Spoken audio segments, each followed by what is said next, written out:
Today's story is The Parrot Who Wouldn't Talk by Ruskin Bond.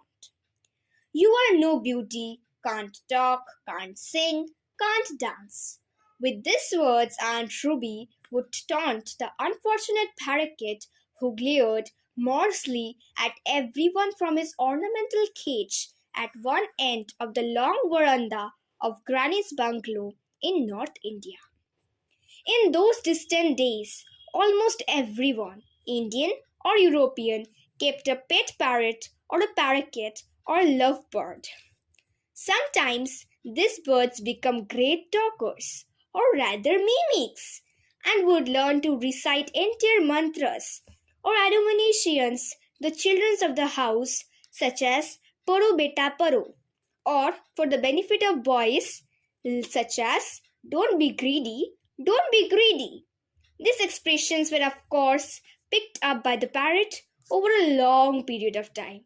After many repetitions, by whichever member of the household had taken on the task of teaching the bird to talk.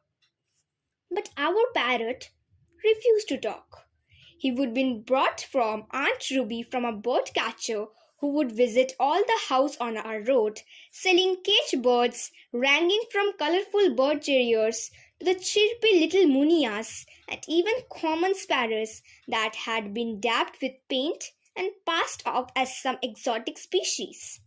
Neither Granny nor Grandfather were keen on keeping caged birds as pets, but Aunt Ruby threatened to throw a tantrum if she get her way, and Aunt Ruby's tantrums were dreadful to behold. Anyway, she insisted on keeping the parrot and teaching it to talk. But the bird took an instant dislike to my aunt and resisted all her blandishments. Kiss, kiss, Aunt Ruby would coo, putting her face close to the bars of the cage. But the parrot would back away, its beady little eyes getting even smaller with anger at the prospect of being kissed by Aunt Ruby. And on one occasion, it lunged forward without warning and knocked my aunt's spectacles off her nose. After that, Aunt Ruby gave up her endearments and became quite hostile towards the poor bird, making faces as it is calling out can't talk, can't sing, can't dance, and other nasty comments. It fell up upon me, the 10 years old, to feed the parrot, and it seemed quite happy to receive green chilies and ripe mangoes from my hand. These delicacies being supplemented by the slices of mango for it when then the mango season. It also gave me an opportunity to consume a couple of mangoes while feeding the parrot.